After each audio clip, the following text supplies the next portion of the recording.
Yes. Hello student.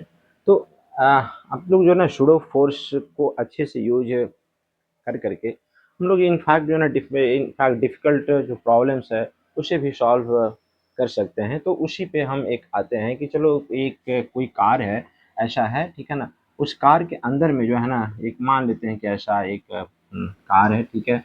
Okay. Okay, just रफली मैंने किया और ये जो है ना एक एक्सेलरेट हो रहा है विथ एक्सेलरेशन ए। ओके ना? इस क्वेश्चन में ऐसा दे रखा है कि this car is speeding up with acceleration A. Okay. और इस कार में एक सीलिंग में एक स्ट्रिंग जो है वो लगा हुआ है, ठीक है? एक बॉब की तरह लगा हुआ है। मान लो कि इसका मास जो है वो इस बॉब का मास एम है। ओके। तो अब एक कह रखा है कि ये जो बॉब जो है वो एक कांस्टेंट एंगल पे हैंगिंग में है, कंडीशन में है। बेसिकली ऐसे इस कंडीशन में रहेगा नहीं, ठीक है ना? तो इसी को हम इसे डॉटेड डॉटेड कंडीशन में हम इसे डाल देते हैं। ओके। मतलब कि अगर एक कार जो है वो स्पीडिंग नहीं होता, इसके पास कुछ एक्सेशन नहीं अगर वो होता, तो ये इसी के कंडीशन में वर्टिकल कंडीशन में रहता, ठीक है ना? लेकिन अभी की क्या हो रहा है कि एक कार जो है वो एक्सीलेट हो रहा है, suppose that is forward direction में एक्सीलेट हो रहा है। तो एक एक कांस्टेंट एंगल मेंटेन किए हुए, मान लो कि दिस द अल्फा एंगल है।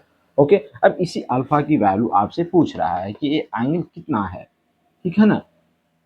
तो अब हम इस प्रॉब्लम में करेंगे क्या कि जैसे मान लो कि इस बॉब का मास है जो एम है, ठीक है? ये जो बाकी जो रियल जो फोर्सेज जो हैं वो एम जी हैं। ओके ना? ग्रेविटेशनल फोर्स है जैसे एम जी, या इलेक्ट्रोस्टैटिक फोर्स, और किस जो रियल जो फोर्स है उसको हम एज इट इज है जो उस ब्लॉक पे उस पार्टिकल पे हम लगाएंगे, ठीक है? उसमें कुछ भी फेरबदल नहीं करेंगे। प्रॉब्लम यहाँ पे होता है कि अब सूडो फोर्स को यूज कैसे करते हैं। तो देखिए, ये जो फ्रेम है वो उसका एक्सेलरेशन फॉरवर्ड डायरेक्शन में इसमें दिया गया है। ओके। तो इसके अंदर में जो भी ऑब्जेक्ट है उस पे जो एक्सेलरेशन लगा दो, उस पे जो सूडो फोर्स लगा दो, उस फ्रेम के एक्सेलरेशन के डायरेक्शन के ठीक अपोजिट डायरेक्शन में हम उसे लगा देंगे, ठीक है ना? और जिस भी पार्टिकल पे आप लगा रहे हैं, यहाँ पे इसकी मास हमने एम एज्यूम किया है, तो इस mass of particle and acceleration of this the frame आप इस ढंग से यूज कर दो ऐसे, ठीक है? अब ये दो फोर्स है जो लग गया, ठीक है? अब इन दोनों फोर्स के थ्रू जो इस स्ट्रिंग में जो टेंशन होगा that is the T. Okay. अब ये दोनों जो है वो हम ये ऐसा करते हैं कि जैसे टी को आप इस हॉरिजॉन्टल एंड वर्टिकल डायरेक्शन में आप रिजॉल्व कर लो, it will be better. Okay. Because that हमें जो भी है कि अगर इसे इक्विलिब्रियम, बिकॉज दैट ये hanging with a constant angle है, मतलब ये इक्विलिब्रियम में है, सेटअप है। तो इक्विलिब्रियम में आप जो है ना इज बेटर। तो कुछ ना कुछ एक एक्सिस और बाई एक्सिस मान लो, उसी एक्सिस पे आप जो है ना फोर्सेज को रिजॉल्व कर दो तो बेटर रहेगा, ठीक है? तो मतलब कि यहाँ पे हमने एक्स एक्सिस और वाई एक्सिस कहने का मतलब है कि एक हॉरिजॉन्टल और एक वर्टिकल डायरेक्शन में हमने एक्सिस को एज्यूम किया है, ठीक है? तो अब टी है तो देखो इस ए एंगल भी हो जाएगा, अल्फा हो जाएगा, and this is the T cos alpha, और यहाँ पे हो जाएगा टी साइन अल्फा। ओके। अब बिकॉज दैट ए यहाँ पे एक कांस्टेंट एंगल मेंटेन कर रहा है, it means this the mass is in equilibrium का condition, it means this the net acceleration जो है वो हम एक कह सकते हैं कि नेट एक्सेलरेशन जो है वो इसकी जीरो है। ओके।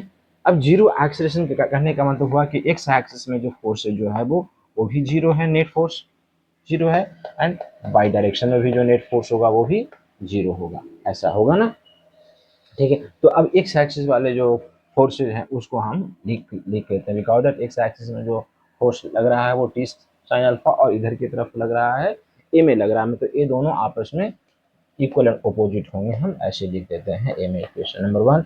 ओके। अब बाई एक्स एक्सिस वाले क्या है, T cos alpha is equal to M G होगा, ठीक है ना? ये इक्वेशन नंबर टू है। अब आप ऐसा करो कि गाउदर आपसे अल्फाई है जो पूछ रहा है, तो ये दोनों इक्वेशन वन एंड टू को डिवाइड कर दो, ठीक है? तो होगा क्या, T sine alpha is upon T cos alpha is equal to M A by M G होगा, ठीक है ना? ए एम कैंसिल हो गया, ए बाई जी हो गया, और यहाँ पे टी टी कैंसिल हो गया, मतलब कि ए बचा tan alpha is equal to a by g बचा। ओके ना?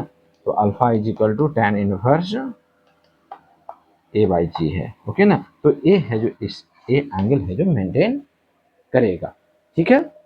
तो इस ढंग से है। ओके। अब इसी प्रॉब्लम में ऐसा भी कहा गया है कि सेम कार है, स्पीडिंग कार है। अब इसमें ये बोला गया है कि एक कोई इंक्लाइन ब्लॉक रखा हुआ है कुछ इस टाइप से, ठीक है ना, और इस पे कोई मास आप रखा हुआ है, ठीक है ना, और ये बोल रहा है कि ये स्लिप नहीं हो रहा है, ये बिकॉज दैट ये यहाँ पे बोल रखा है कि ये जो इंक्लाइन प्लेन है वो फ्रिक्शन लेस है। फ्रिक्शन लेस कहने का मतलब हुआ कि म्यू इक्वल टू यहाँ पे जीरो है, कुछ भी फ्रिक्शन नहीं है। तो अब ये बताओ, और ये मान लो कि एंगल अल्फा है, ठीक है ना, वही एंगल आपसे पूछ रहा है कि कितना एंगल है और एक कार के पास एक्सेलरेशन ए है, so that this the block is in the rest condition, okay ना, on the incline plane.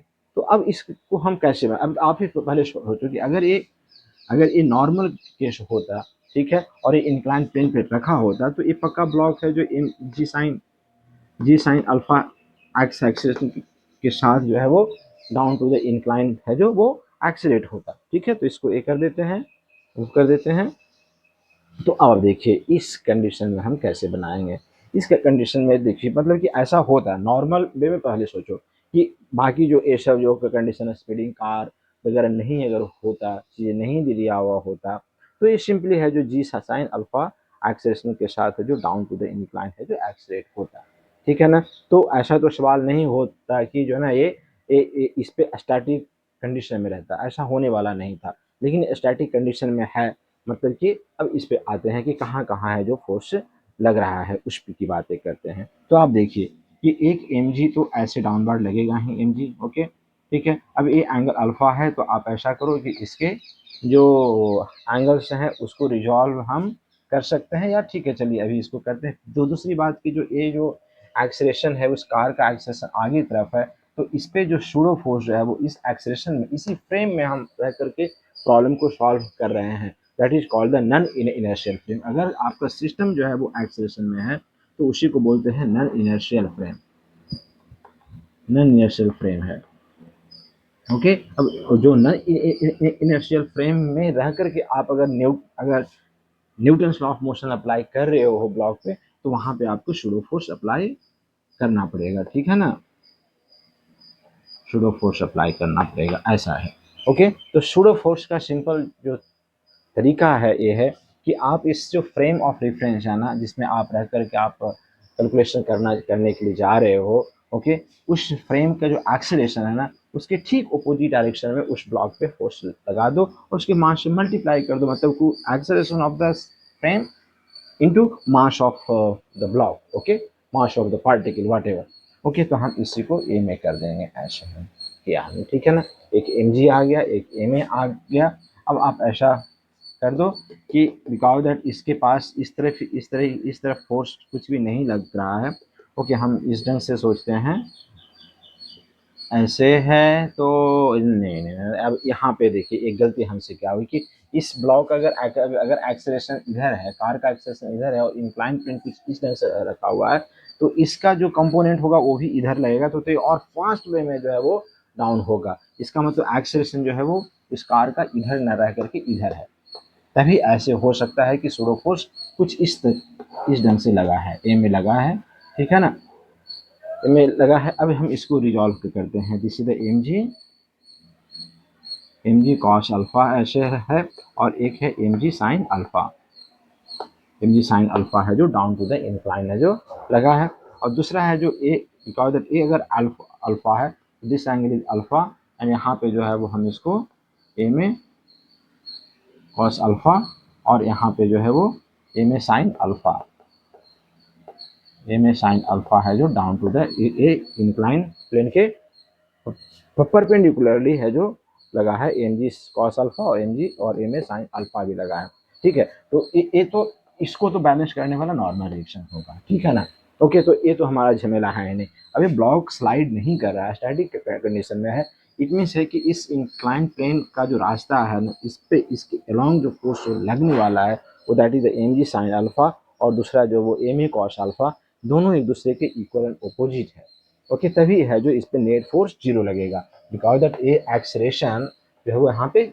Zero है, ओके ना, in the frame of car, okay. Car का एक्स एक्सलेशन है, लेकिन यहाँ पे इसकी एक्सलेशन ऑफ द ब्लॉक जो है वो एक्सलेशन ऑफ मास आप लिख दीजिए, एक्सलेशन ऑफ मास जो है वो क्या है, ओके, जीरो है, ठीक है ना। तो हम आप इसमें यहाँ पे नेट फोर्स क्या कर देंगे, जीरो कर देंगे, नेट फोर्स जीरो कर देंगे। इट मीन्स हुआ कि M G sine alpha is equal to M G, sorry M A cos alpha है ना, M A cos alpha, M A cos alpha जो है वो इक्वल होगा, ठीक है। तो एम एम से कैंसिल हो गया। अब ए साइन अल्फा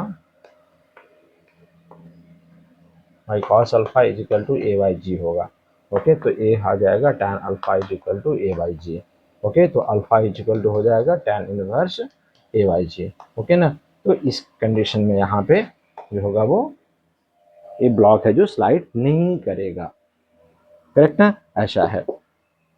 ओके, तो अगर इसी चीज को आप देखो कि अगर एक्सेलरेशन जो है वो ग्रेविटेशनल एक्सेलरेशन के अगर इक्वल अगर होता, ठीक है ना, ए अगर इज इक्वल टू जी होता तो बच्चों क्या होता, ए tan इनवर्स ए बाई जी मतलब कि दिस इज 1 होता। अब tan इनवर्स 1 की वैल्यू कितनी होती, पाई बाई 4 होती, ठीक है ना। मतलब कि इस कंडीशन अगर ऐसा अगर होता कि ये जो ब्लॉक है वो एक्सलेट हो रहा है 10 मीटर, लगभग 10 मीटर पर सेकंड स्क्वायर से, तो इसको जो है ना ये जो एंगल ऑफ रिपोज होता है जो बोल सकते हैं, इस एंगल पे जो है ना अल्फा का 45 डिग्री होता, ठीक है ना, ऐसा। तो इस ढंग से हम प्रॉब्लम को लगाते हैं जिसमें जो है ना सूडो फोर्स, बेसिकली इसमें जो है ना वो एप्लीकेशन है जो सूडो फोर्स का है। ओके।